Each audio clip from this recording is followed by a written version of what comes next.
Okay, episode 38, Yes, as you confirmed just before we started.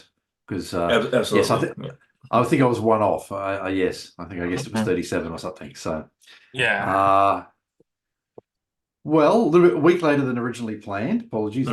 that was my fault. Got a few things to talk about today. Sure. I've got a few on my list. Vernon, did you have anything in particular you wanted to discuss or Nothing that can't be saved for later. I got one idea maybe, but I think all yours right. sounded more important and relevant to the actual podcast. So. One of them's actually sort of that's sort of almost an anniversary. If Okay. we've gone ahead the original time a week ago, it would have actually only been 2 days after the anniversary, the 10th anniversary, and that's the obviously a very tragic event. Elliot Rodger Mhm. committed an attack 10 years ago, just over 10 years ago. It was 23rd of May, 2014. Now it's interesting. We got a lot of flack over that at the time. They called him an MRA and all sorts of things. They called him a PUA, a pickup artist, for a while too. Mm. But it was actually the case. If anything, he was kind of an anti-pickup artist. And then of course, this was actually around about the time that the term incel started to become more important. Actually, then they started Mm. calling him an incel, and that became more of an insult. This was actually part of the reason that incel Mm. became the insult that it did later on. Right.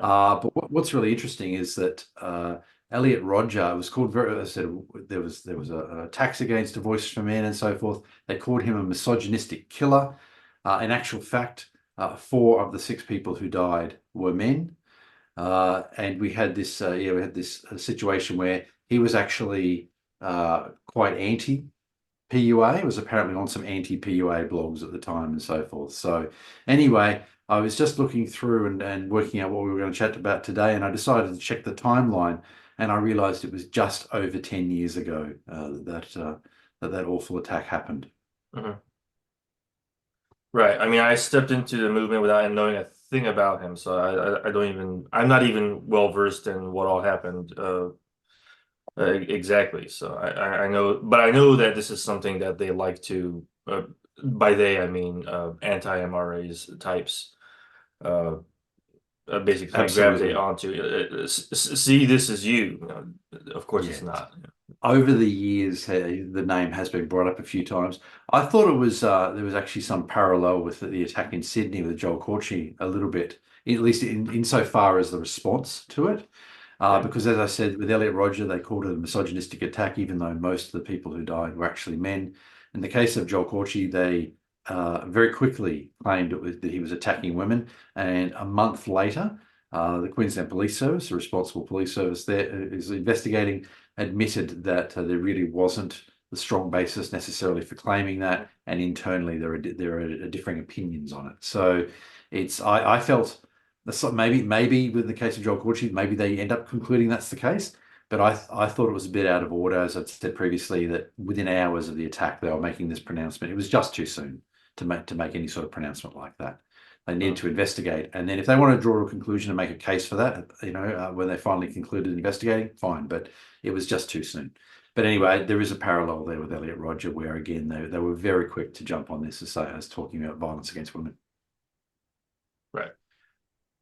The next one I wanted to talk about was actually I think we have talked about this briefly before, not necessarily briefly actually, but there was a fight between two girls in Missouri, and it would actually really hit the news around the world. The two girls were Kaylee Gain and Maurice Declue. Both of they're minors, but both of their names had been widely publicized. Okay. They were revealed within a few hours of oh, Maurice Declue's name was revealed within a few hours, and I think Kaylee Gaines' name was revealed the next day. So basically, yeah, there's been a street fight on a street in Missouri. Mhm. We now know a little bit more than we did. That was back in March, so a couple of months ago, nearly 3 months ago now. So essentially, what has been found now is that it was prearranged fight. The two girls actually basically had been, I guess, at each other for a while. They had agreed to actually turn up on the street and have a fight. It's come out, and this was suggested by some people quite quickly in the area, but it's come out now. It's been sworn in court that Kaylee Gain was actually suspended for fighting the previous day, and she was even described as a serial bully in court, apparently. But anyway, they've had a fight, and Maurice Declue has there's video footage that shows this. She's injured Kaylee Gain quite badly on the street.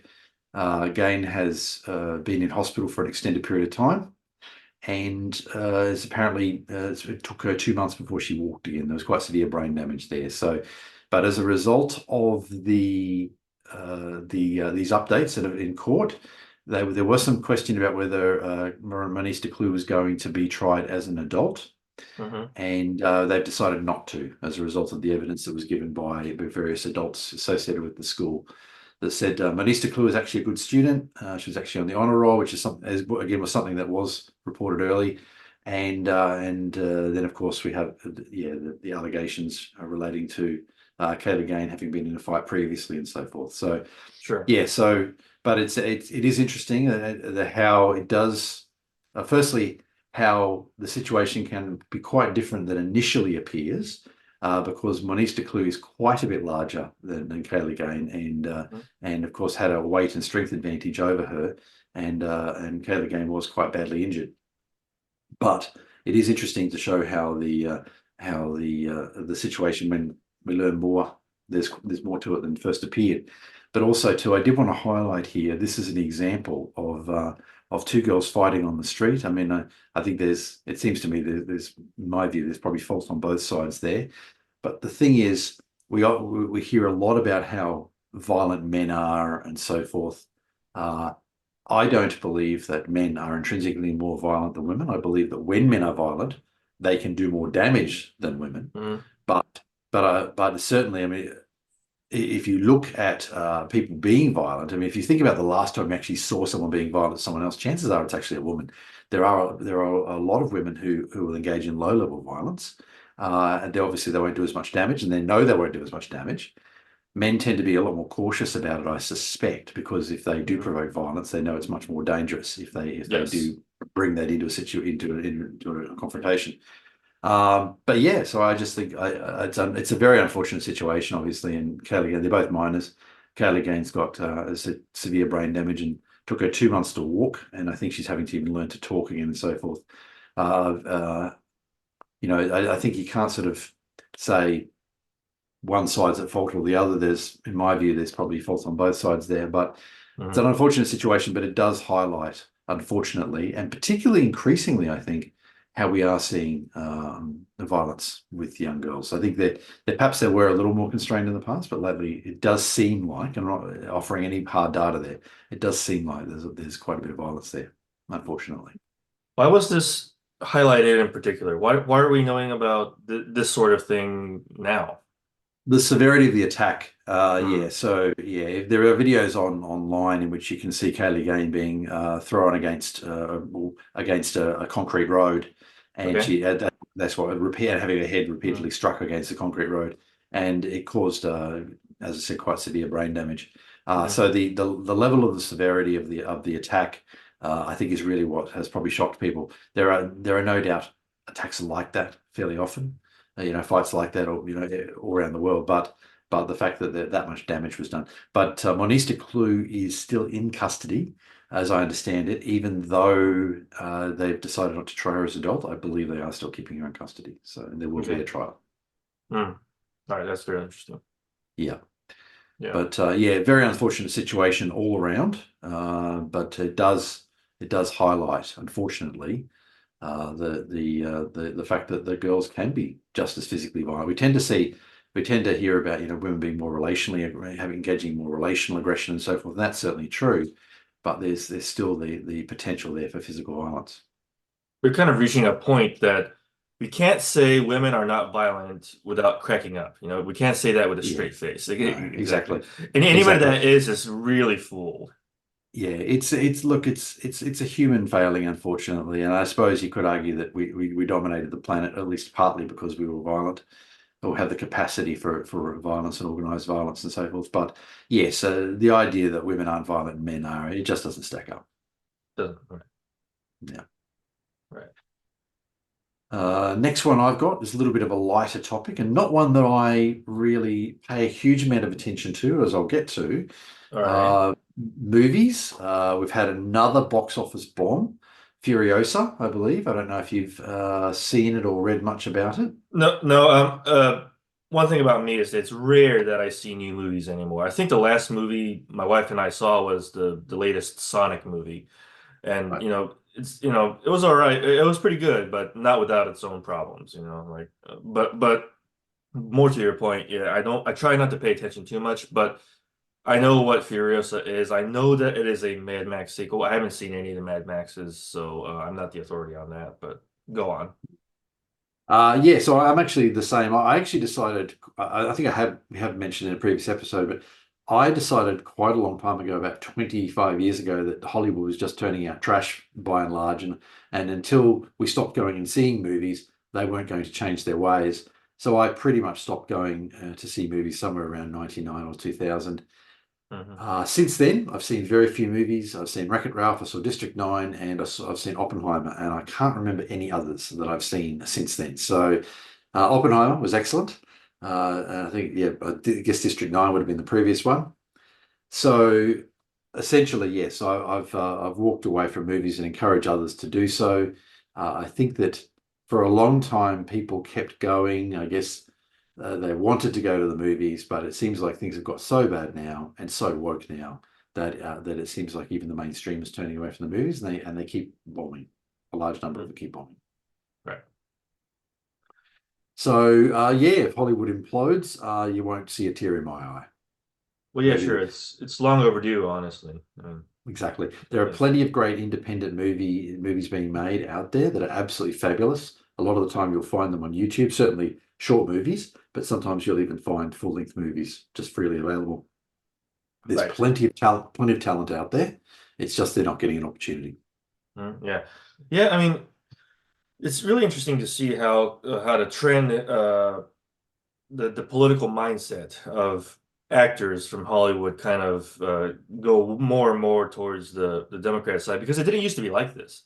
Like back in Mm, the days of, true. say, of black and white movies, there have been a lot of Republicans, maybe a few Democrats, but it's been, I'm just saying, it's kind of shifted, and Yeah. Gary Cooper was a Republican that spoke on like I'm trying to remember the exact name of the thing, but it's the conference on um kind of addressing what they called anti-American affairs back when like communism was kind of like Yeah, a The McCarthy I think it was even a little bit investigations. before it might have been Okay. before that actually, yeah, but Right. right, the committee, it was some committee, so I'm just, the point I'm making is that Hollywood actors used to be much more on what I believe was the right before, and nowadays Mm, it's kind of very, very few. Like I can probably name him on like one hand, I think, that mm, are Republican in America. So, mm. mhm. Yes, and they do seem to be in a bit of an echo chamber, don't they? Perhaps the entire Mhm. industry is very biased, unfortunately, Right. as we're Hmm. seeing with many of the movies, and we're seeing them pushing, as the critical drinker says, the message. Highly recommend the critical drinker. By the way, I think it'd be fair to describe him as an anti-woke critic. Hmm. He's really balanced though. He'll certainly praise movies when they do something when there's there's good material there. But I think he's got some quite entertaining videos, and we've featured a number of them on Novelist for Men actually. So. Hmm. Right. So I'm not, yes, being someone who doesn't visit the movies much, yes, I'm not really up on the latest blockbusters, but I do take an interest when one of them fails. Apparently, quite as badly as Furiosa did. So it seems to have been Hmm. quite bad. I think 177 million to make and 65 in the first weekend or week or something along those lines. So Hmm. quite bad, Hmm. apparently. Yeah. So the next item I have is Aussie schools. So this is actually, I think I may have mentioned this last time because there was one school then, but now there are two. Okay. So yep. So a few weeks ago, Yarra Valley Grammar School. A grammar school in Australia is a private school, which in the Great English tradition is called a public school. Yes, it's confuses people here too. So Okay. yeah. So Yarra Valley Grammar a few weeks ago, and another one which is I believe a government school, Foxwell State Secondary College here in Queensland, the state I live in. They've both had very similar incidents recently, and both cases, the male students have been essentially rating female students on Hmm. essentially on attractiveness. So they've got. I won't go through the actual rating schemes, but they all seem to have sort of 5-point rating schemes where the first rating, the top levels, wife them up, Hmm. marriage material, down to send them declaring the young women to be unattractive. But the point I really want to get to, well, before I actually go into that, in the case of the second one, Foxwell State Secondary College, the police are apparently involved, which is interesting. That didn't happen at Yarra Valley Grammar. So here we essentially have young boys rating young girls, right? And we've got the police involved. But I guess my comment on this, it's been the mainstream media and the government have really picked up on this, and they're really beating this, disrespect of women and so forth, right? But I think what's really going on here is I think this is actually kind of a reaction to what we've been seeing in the last few years, where Hmm. you've got these young boys really being put under a lot of pressure, and I believe, and I've predicted this before, we're going to see more of this. So these young boys, I believe they're under pressure. That doesn't necessarily excuse what's happened, but at the same time, I think that they're 14, 15, 16-year-olds. They're being put under a lot of pressure and they're rebelling. And what we're seeing here is them putting these scales together, rating all the female classmates, and it's blown up in the media twice now. Second time with the police involved. I think we can expect to see a lot more of this Hmm. because of the attacks on men and masculinity. Yeah, sure. I mean, what's what's wrong with this inherently again? I Oh, mean, the, the, they're just putting numbers on something. They're yeah, just saying, the lower level categories are a bit rude, I would say. okay, all But right. yeah, like I think one of them had unrapeable or something like that as the bottom category. So, Hmm. uh, but I think, as I said, to my mind, sitting them down, and having a chat to them about maybe the appropriateness of it would be Hmm. reasonable. But bringing the police in, I think, is completely out of order. So, Well, yeah, yeah, absolutely. yeah, Well, you know, how many of these are happening uh other way around that we're not hearing that's about? That's a really good question. That is a Yeah. very, very good question. Hmm. And I do know that there's a lot of other things happening in the schools now too, that aren't necessarily getting into the media, where there are people, right? There are young kids I know of. I've knowledge of young boys and young girls doing this over the years, of doing things like SWAT stickers and all sorts of things, graffiti, that Hmm. sort of thing. I would consider that inappropriate, but I would say there's probably rebellion there, and it perhaps is again partly about, I suspect, about the way society's going and how we keep pontificating towards people, Hmm.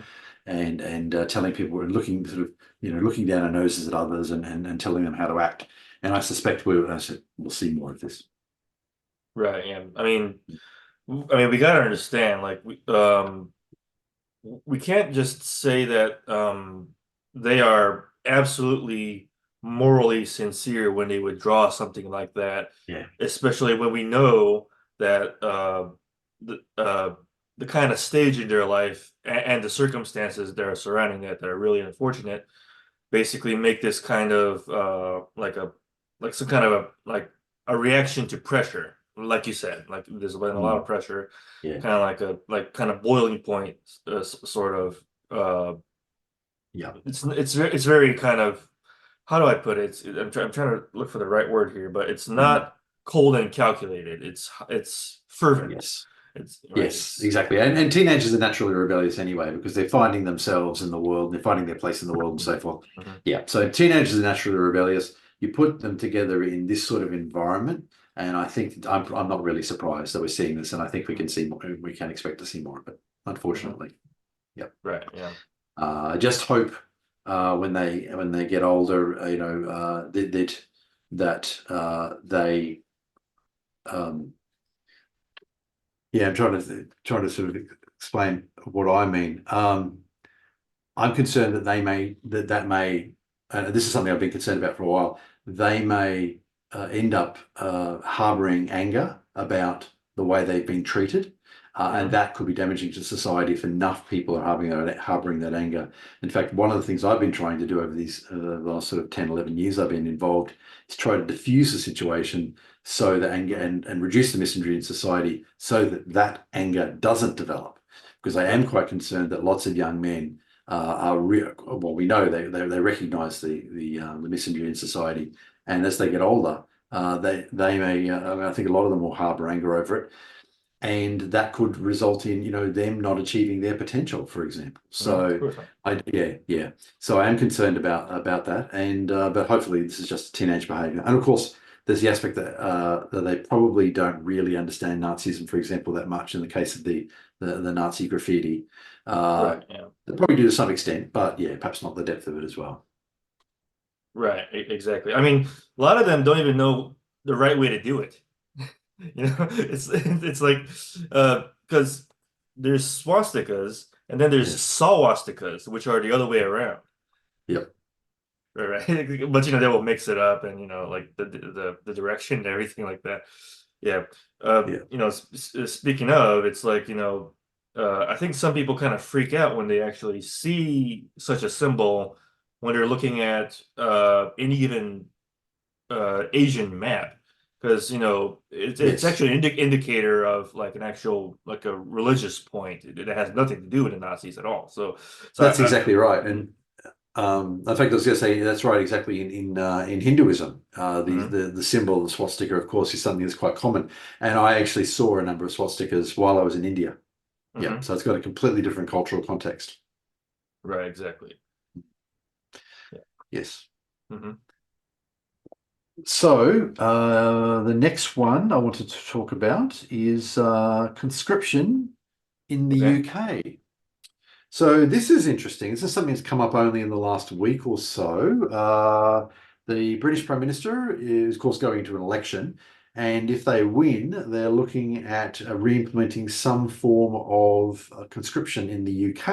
I don't know if you've been following this, Vernon, but essentially it's quite interesting. There'll be 30,000 places in the military, paid positions in the military, that 18-year-olds can apply for. So I think the British military is currently or the army is about 80,000. So this would bring it up to about 110,000, assuming there are no other losses. And so there'll be 30,000 paid positions that people could apply for. Anybody who either didn't want to apply or who didn't get one of these places would be required to do, I think it's 1 weekend a month of volunteer work as in lieu of the conscription. So yeah, I guess it's fairly light, but it is quite a departure in the English-speaking world. We haven't had anything like this for decades at all. The US had ROTC there for a while, I think, but they got rid of that in the 70s. Australia, I think, yeah, conscription was ended with the Vietnam War at the end of the Vietnam War and so forth. So this is, I think, there's something we haven't done in the Anglosphere for a while. It is interesting. I have carefully listened to see if anybody mentioned gender in this discussion. I haven't heard anybody mentioning it. It appears to apply to young men and young women. Really? On the same basis, as far as I can tell. Yeah. How odd. Yes, so that's interesting. Unless it's just so, I mean, one possibility that it's just so implicitly assumed that conscription only applies to men that nobody's bothered to even say it. That's certainly possible, and I suppose we wouldn't know until we actually see the legislation. But so far, I've looked at a number of sources over a number of days since it was announced, and I haven't seen anybody mention anything about gender. So as far as I can tell, this applies to young women as well as young men. Okay. Well, I mean, I wonder if women are actually paying attention to this, because normally I'd expect pushback if this were the case. Quite So, right. right, yeah. Yes. So, mhm, When there was a push to add women to selective service, which is the next topic I was going to talk about. When there was a push to add women to selective service a few years ago, feminists all around the world pushed back on it. It wasn't just American feminists who were doing it. We were seeing it from all over the place. And yet, yeah, I haven't heard anything. It could be that they think it's so unlikely that they haven't bothered to mention it. That wouldn't really be their style normally. mhm, Normally they'd be right on it. So I find it interesting. As I said, unless they're all just assuming it only applies to men, but mhm. but at least as so far as predicted, they've talked about young people, not young men. Yeah, I mean that makes sense to me. Yep. So, as my position is simply both or neither, as I always say. If a country says if a country Hmm. society really believes that they need conscription in order to defend themselves, well, that's for them to judge. And all able-bodied adults it should be equally likely to be drafted, Hmm. in my view, regardless of gender. Hmm. So at least up to whatever the maximum age is. Well, Right. we shall see. I mean, yeah, I mean, we'll see what happens after the election, whether the government is returned, and then Hmm. and if they are, then we might see this. Right, yeah, yeah. But any given feminist kind of saying, whether lightheartedly or not, that they're going to go back into traditionalist roles when the conscription starts to happen. Um, they don't care about war. They just care about men fighting it. You know, Yes, exactly. That's right. it's not just about them trying to get out of the war. That's part of it, obviously. Mm. But they're not against it across the board. They're not against conscription across the board. So uh, any given woman who sees this, you know, uh, hold men in contempt, especially if they're trad, because yet they're betraying nothing but the fact that men are disposable. In their Mm. traditionalist mindset, they think that Mm. this is absolutely acceptable things to kind of imply. And it's so weird. Like, getting a bit tangential here, but the more tread a woman becomes, the more it kind of goes either full circle or full horseshoe. They kind of meet at a weird rad fem kind of a place. They kind of betray that they never were for men's welfares at all, but it's kind of like a. I think we should like make two not too distinct, but nonetheless distinct subsets of radical feminist, the Go right on. and left, right? Yeah. Basically, there's some that Yeah. come from Yeah. the Marxist line of thinking, and one coming from uh, the mindset of hard traditionalism. It kind We of we t meets at a radical feminism kind of a midpoint. we tend to assume that red fems are all on the left. That's right, but it isn't necessarily the case at all. And in actual fact, we're now seeing many red fems rebrand as women's rights activists. So they're Hmm. essentially separating themselves from the term feminism Yeah. entirely now, because Hmm. feminism is pro-trans and pro-gender and fluidity and so forth. So yeah, we're seeing the women's rights activists, and sometimes some of them, not all of them, some of them certainly do express opinions that I would say are probably more on the conservative side. Yeah, Hmm. yeah, Oh yeah, yeah. Well, any given thing they can cherry pick and use to their convenience, right? Whatever makes sounds like it makes sense at the time will be used. And yes, I have to say that you can't trust the thing they say if that's the yeah. way they kind of operate this kind of thing. Right. So There's stop and yeah, stop kissing their asses too. Like this is to a mm, lot of people who are supposedly anti-woke. Like, stop giving these so-called women's rights activists that are really rad femmes mm, uh uh trying to be supposedly not woke, stop giving them, attention. Seriously. yeah, They're not your friends. They're out to get you too. yes, that's exactly right. Yeah, exactly. Mhm. So, moving on to selective service, which of course is a Yeah, sure. related topic. It's Hmm. interesting that this is within the last week we've had both in the media. Apparently, the US is going to be implementing an automatic registration system. So there's been of course, men in the US who do not register for selective service, so potentially can be charged and also suffer a number of disadvantages in terms of accessing government services and so forth, as Americans such as yourself will be well aware. Yep. Apparently, a couple of years ago, apparently they used to allow people to register, men to register through the student loan system, and they got rid of that, and there was a drop of 25% in registrations. So, like a substantial number of men were registering through university when they were going through student loans and getting the student loan. They're apparently going to solve this by automatically registering men. So I suppose there's going to be some sort of cross match against other databases, other government databases, and they will just automatically register. I mean, if they can access student records and all sorts of things, they could do this probably fairly easily. And anyway, but still no word on women being registered in selective service. Nope. Even though the principal justification why women didn't have to go into selective service ruled in 1982 was that women weren't in every area of the military. Two men sued on that basis. The Supreme Court, I think it was, ruled that because women could not serve in every area in the military, they were not subject to selective service. That, of course, ceased to be the case in, I think, 2015.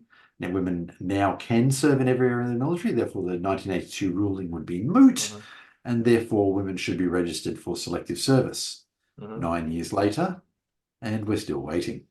Right, yeah. You know something that's really bugged me about women in the military? What's that? They won't buzz cut their hair. Yes, that's interesting, isn't it? Right, yeah, Yes. yeah, they get to put it up, they get to grow it long, they get to be all however they want it, but us guys have to cut our hair. Yeah, and I understood part of the reason why it was done. Well, so it's easy to manage when you're in the field, and also so I think so someone can't grab the hair and so forth if there's a fight. But those things ought to still apply to women if they're serving in the military in the same roles. Well, the Spartans, men, had long hair actually, and they kind of really took care of it too. And this was more common than people would like to think. Like the post-Christian Western society would like what to have us think. It's like that's just just a dogma. It's just like taking one situation and then kind of applying it across the board as if it were like unequivocal. You mean the assumption that your hair needs to be short in order to be easy to maintain? Exactly. Yeah, even if that were true, guys can put it up, Yeah. Yep. So it's just a autocratic statement, basically. Yeah. Yeah, just I mean, yeah, that's kind of really hypocritical. They get to be all, keep their own style that they can kind of, they're kind of a case in point. They can just put it away for now when they're on duty and then let it down later. So yeah, it's basically just dumb cultural ideas kind of applied thoughtlessly. Yeah. And it's often the case that it can be difficult to change these things when something has been done for a long time. Why is it done this way? Well, there may be some reasons. The reasons may not have any basis, but even so, getting it changed can be difficult. Exactly. Yeah, that's interesting. So rather than imposing a buzz cut on women, you're arguing essentially men should be free to keep their hair long in the military if they wish as well. Well, one or the other. Do one or the other. Basically, yeah. Right, that's my position across the board. Yeah, right. Both or neither is my position on all of these topics. Right. So if you're trying to argue for like the efficiency of the military and their force as a defensive and offensive force, the military is not a place to be feminine. If you're going to impose this kind of idea about masculinity being about the buzz cut and trying to be sure your hair doesn't get caught into anywhere, apply it to the women. And of course make sure that they get the same jobs too. Exactly. And hey, I mean, a lot of this, maybe we should kind of rethink the whole thing because about cutting your head, because a lot of the if you didn't notice, I don't mean you, I mean like the general public. Mm.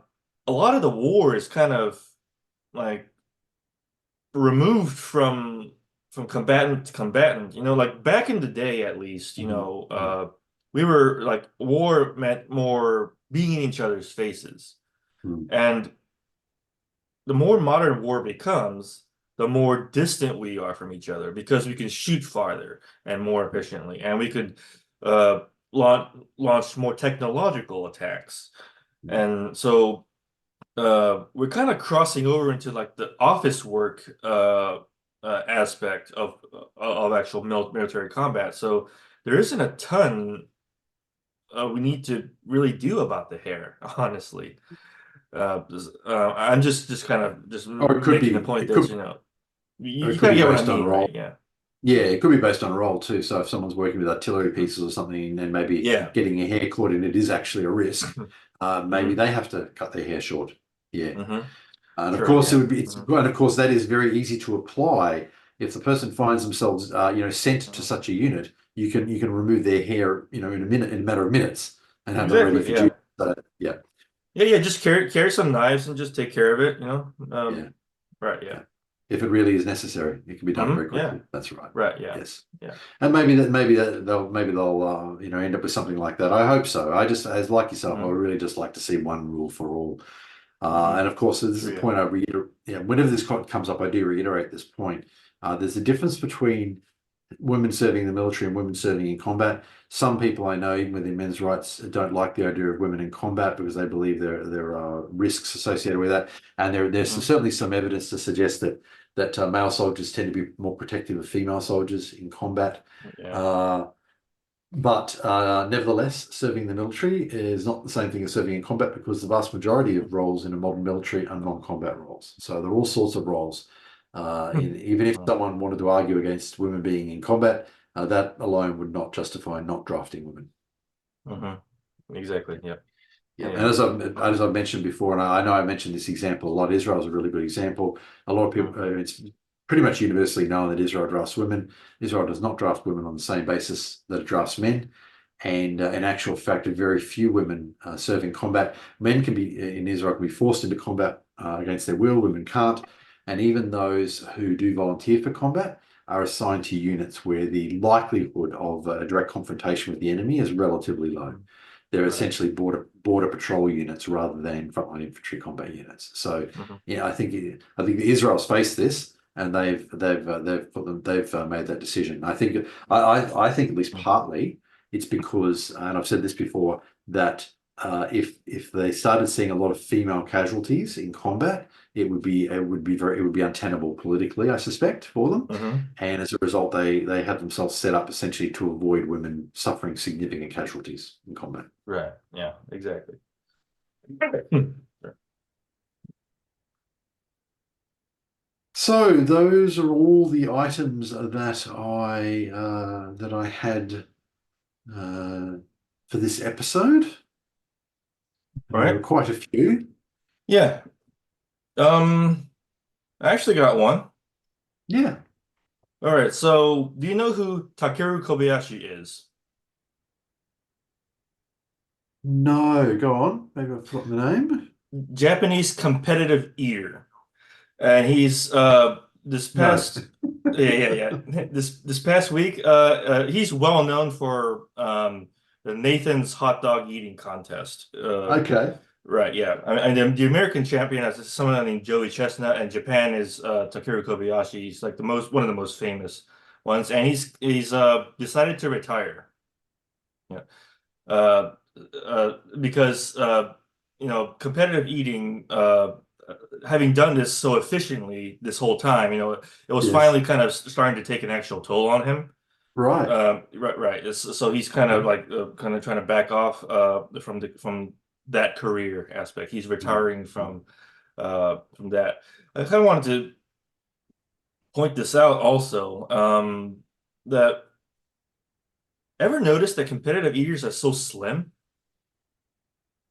Well, I personally probably didn't notice. Okay, okay. But I don't know. Like, could, Could they So, have high metabolisms and that helps them in their competitive eating, maybe? well, you know, it's so the way it happens is, they may in fact be generally fit to begin with, but Mm. a lot of the way they prepare for such things, you know, basically kind of they train their digestive system to kind of handle a large amount at a time, and because they're not fat, they could store that much more in at a given time. And they don't do this Oh, all that's the time, interesting. you know? Yeah, Yeah, yeah. you're right. So they don't do this all the time either. It's only for like the competition and such. Yes, because I guess Mhm, if you were doing it all the time, then you would mhm. accumulate calories and so forth and put Right, on yeah. weight. Yeah, right. Yeah, sure. Yes. Yeah. I Yeah. imagine Well, there's training regimes to do yeah, this. sure. Yep. Why am I talking about this? Indeed. No real reason. I like Nathan's hot dogs, that's why I know who this guy is. But Yes.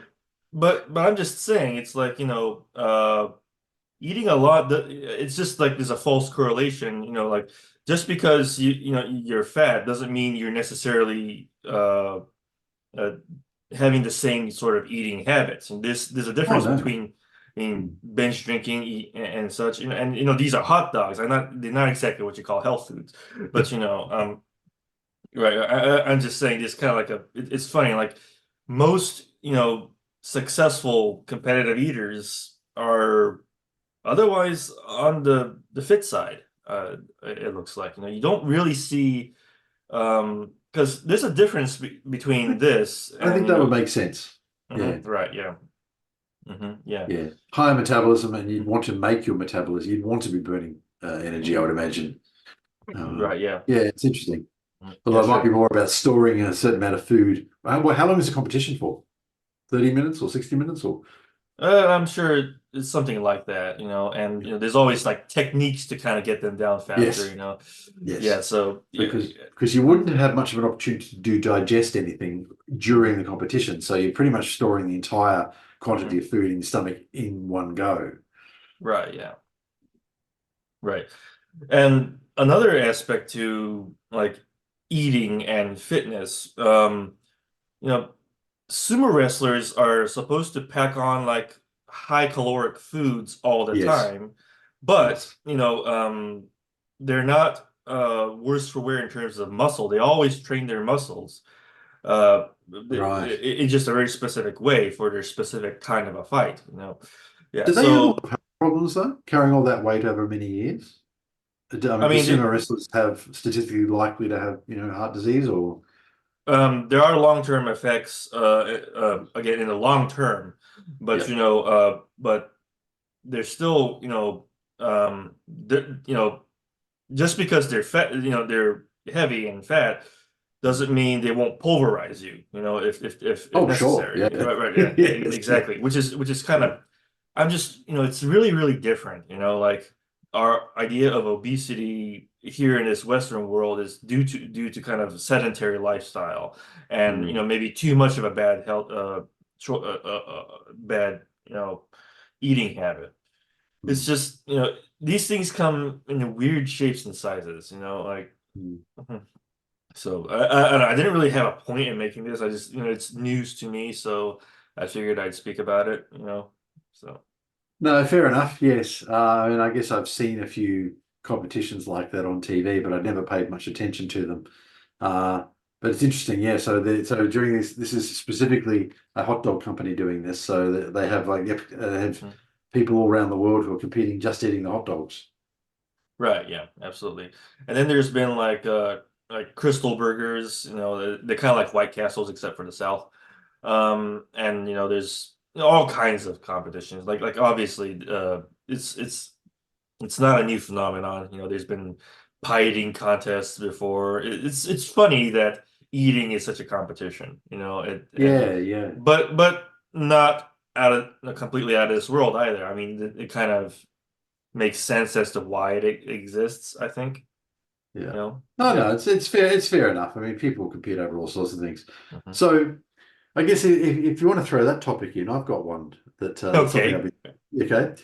Yeah. Roundabouts. So I love roundabouts. Okay, we have a lot of roundabouts in Australia. When I Hmm. lived in North America, one of the things I really missed was roundabouts.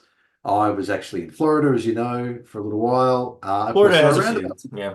That's Yeah. right. There are roundabouts in Yeah. Florida, and I love this. This is great. Okay, although going around a roundabout the other way was an interesting experience. Oh, okay. Yeah, that's Because when I lived in North America, I never drove on any. Going into mhm. this Florida, I drove in Florida, and of course, first time I went roundabouts the other way, and that was fun. Mhm. Right, yeah. Anyway, So yeah, what sounds like what catching on. Yeah, sure. So you lived in Florida for a while, right? Or was it just you were just visiting? No, I was just visiting. Yeah, no, I Oh, lived in oh, oh, Canada, yeah. but yeah. But when I lived in Yeah. Canada, I don't think I saw any roundabouts, or maybe one or two Yeah. the whole 8 years I lived in North America. But yeah, there are quite a lot, as you say, in Florida, and Mhm. I loved it. I think it's really refreshing. I think they're great. They're efficient. They're actually really safe. There's all sorts of great things about roundabouts, and of course, they seem to be finally catching on in North America. So I'm very happy Mhm. about this. And I just wanted to mention it. Any North American listeners, I hope you see more roundabouts in your area, and I hope you love them as much as I do one What does this have to day. do with competitive eating? Nothing. I just thought if you were Okay. throwing a random topic, I'd throw out a random topic too, roundabouts. Oh, is that the common denominator as a random topic? That's my random topic. Some people may think I'm spending too much time thinking about roundabouts, but they're Yeah. actually really they're very efficient traffic structures. They break down at high volume. In Hmm. particular, they break down when you've got one route that's a lot more busy than the others. But Yeah. there's actually a fairly easy fix for that, and some places started doing it now. You just put a traffic light in front of the Hmm. roundabout, and you put it the distance back from the roundabout, and every once in a while you activate the traffic light to cause a brake to allow the other entrances to the roundabout to work. But in medium traffic, they're really efficient. They're a lot more efficient than a four-way stop. I detest four-way stops. Hmm. Really do. They're very inefficient, as well as I think even people who grew up in North America, it was my personal observation that a lot of people seem to struggle with with getting the four-way They, stops right. they, they do struggle with that. I mean, but I can see what you're saying about the roundabouts, but they're not really pop. Last I checked, they weren't really all that popular here. I don't mind it, but I am anxious about them because I worry whether the guy around me knows how to use them. Right, You know, right. right? Yeah, They they are, of course, extremely simple to use, give way to everything on mhm, the roundabout, basically, is what it amounts mhm, to. And of course, yeah, yeah, when they're new in an area, of course, it's going to take people time to acclimate to them. mhm, One of the reasons they're more efficient, though, is because you can have several cars on a roundabout at once, whereas the four-way mhm, stop, you can only have one car yeah, passing through at a time. right, yeah. That's really what they would be used to replace four-way stops, essentially. Yeah, yeah. Uh, When I was driving for the first time back then, the right of way was a really confusing thing at the time. For some, I yeah, didn't know what that mean. The right of going that way, or is it to the right of me? Which yes. how am I not the right of the other guy, no matter where Blaming, you are? blame. So That's yeah. right. Thanks, English. Exactly. Right, yeah, Yes, exactly. being Hmm. ambiguous. Hmm. But anyway, yes, roundabouts. I love them. We do them a lot in Australia. They're great in tourist areas because Hmm. people in tourist areas are always missing their turns and so forth. And Hmm. rather than having to do complicated maneuvers to get back where you want to be, if you've got roundabouts in tourist areas, people just can keep going around the roundabout till they find the exit that Hmm. they need. Or it's very Right. easy to turn around to come back and so forth. So yeah, Hmm. you do tend to find them a lot in tourist areas here, but we do use them widely across the country, as indeed do a lot of other countries. The modern roundabout was apparently invented in the UK. So Really. anyway, yes, but I just wanted to mention that because I did see a lot in Florida, and that was something new to me, sort of seeing them appearing more in the US, and I really liked. I think there's a couple of other states have got a fair number as well. Okay. So, Hmm. but I would just encourage North Americans to adopt the roundabout, and yes, it takes a little while to get used to it, perhaps, but when you do, it's worth it. Hmm. Exactly. Um, if you have, do you have time for one more, or Yeah, did you go kind of for it. want to? Well, No, this is that's something I've fine. And been. then, Yeah, yeah. One thing I've been thinking about, there's a couple of those in the men's movement, kind of bringing it back to the men's movement here, that try to distance themselves from the red pill, basically, as if they were like separate, like intrinsically separate things, basically. yeah, Well. kind of want to get your thoughts on that because, I think they need each other, Mm. you Well, know? to me, the phrase "the red pill" is about waking up and realizing that society didn't work the way you thought it worked, and that's Exactly. very much the. I believed for a long time that most people broadly saw the world the way I did, which were in most Westerners, I should say, in that you essentially wanted to treat men and women the same and have men and women and have the law applied equally, so there'd be legal and social equality between men and women. And while a lot of people certainly claim that, what I came to realize was many people, in fact, while they claim it, do not, in Hmm. fact, take that position. And rather, they would actually like to see, for example, or they're quite happy to see men drafted and women not drafted, for example. Right. But if there really is legal and social equality of men and women, then we have to draft all able-bodied adults.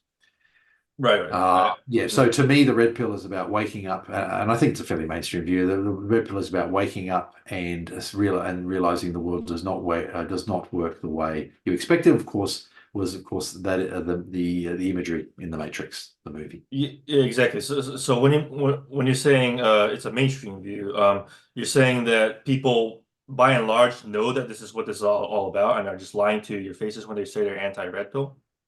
I'd say most people involved in men's rights, or at least men Oh, okay, broadly in the okay, yeah. manosphere, sorry, yeah, in that Yeah. context, Makes sense. are aware of that definition. Hmm. But some people don't like the term because they think it's been associated with certain groups that they may consider that they may think are extremists and so forth. I think this is the same problem that we have in A Voice for Men and men's rights too, Hmm. where people who are not involved in this movement disparage it and say things that aren't true about it. Hmm. And then Right. people involved worry about being associated with that terminology. But if you do that, you're letting them control the narrative. So Exactly. Yeah. Right. that's my Yeah. problem with it. Hmm. So yes, there are people who disparage the term red pill, there are people who disparage the term men's rights, whatever. Those people by and large know very little about it. Most of the time they've done very little to no research on the topic at all. And Right.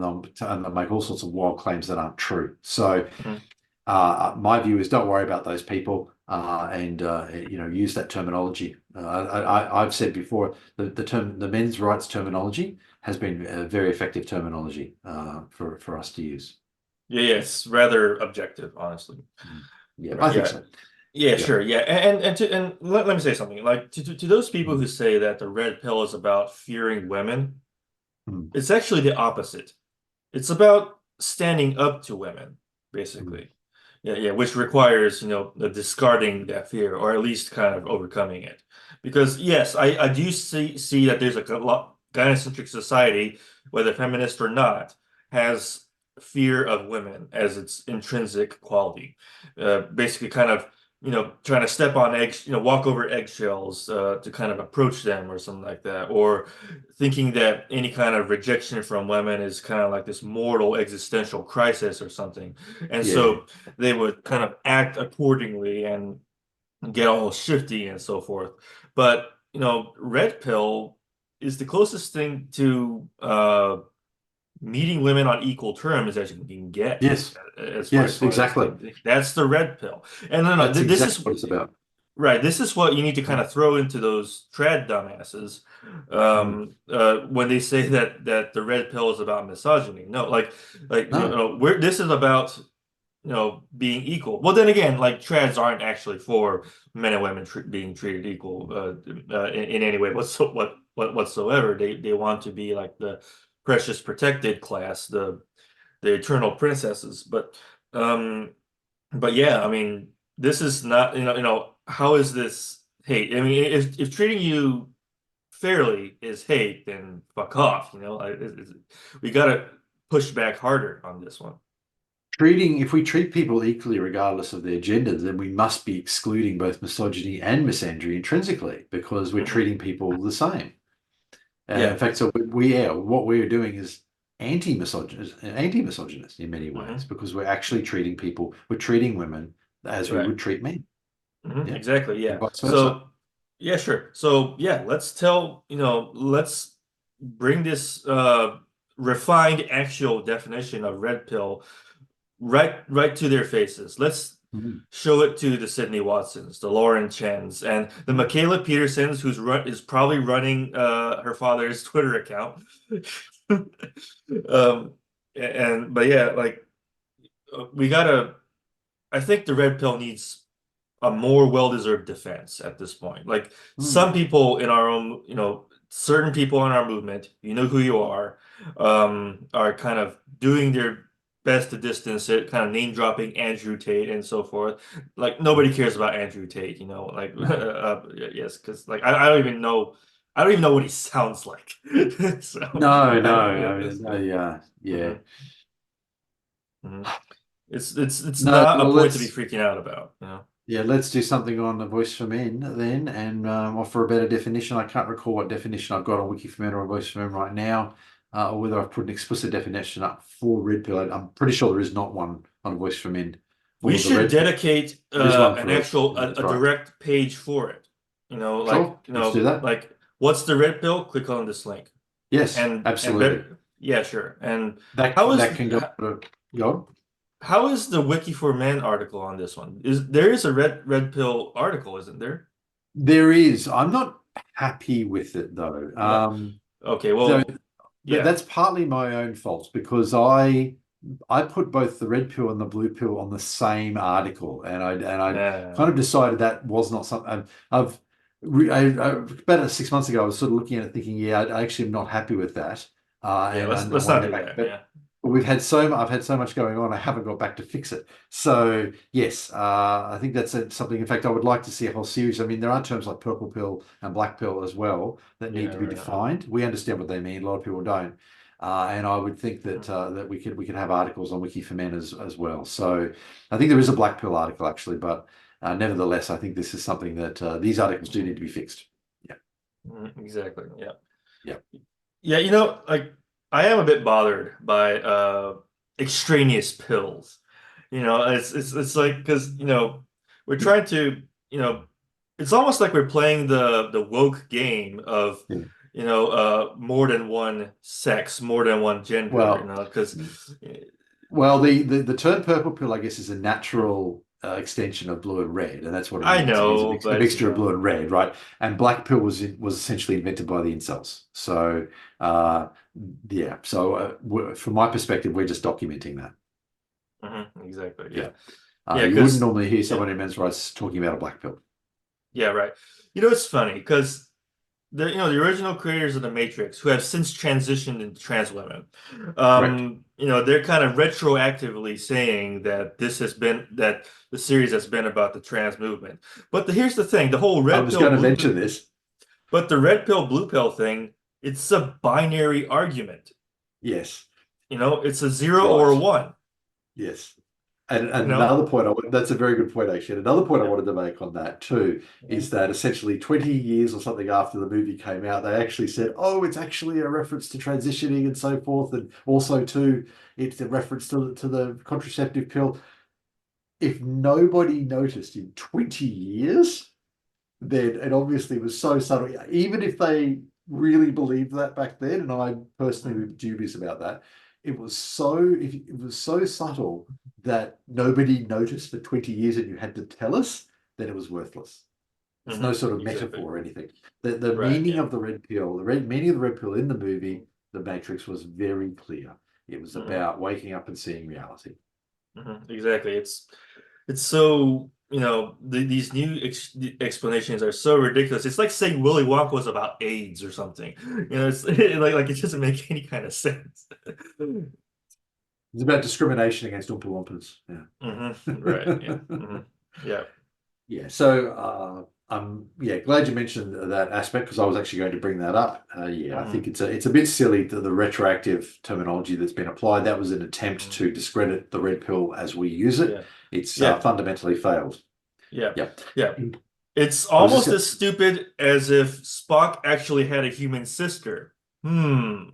yes, but nobody would be crazy enough to do that, would they? I'm Right. sure he Exactly. would Yeah. have mentioned a human sister at some point, surfing on a ship hmm full of humans. That's right, exactly. Yep. Uh, hmm So yeah, they attempted to discredit the term red pill as we use it hmm and fundamentally failed.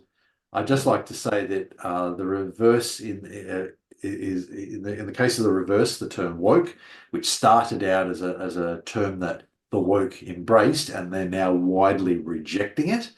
That just means, yeah, they absolutely are. That just means that we have been successful in discrediting it. Exactly. Yeah, absolutely. They've nearly universally abandoned it now.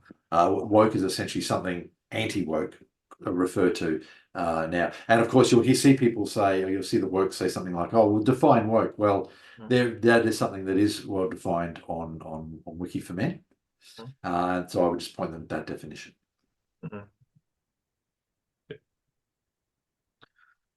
Yeah, So I think that's about all I got. But yes, you said you had some Zoe. more. Well, yeah, okay. Yeah, we're not gonna forget that.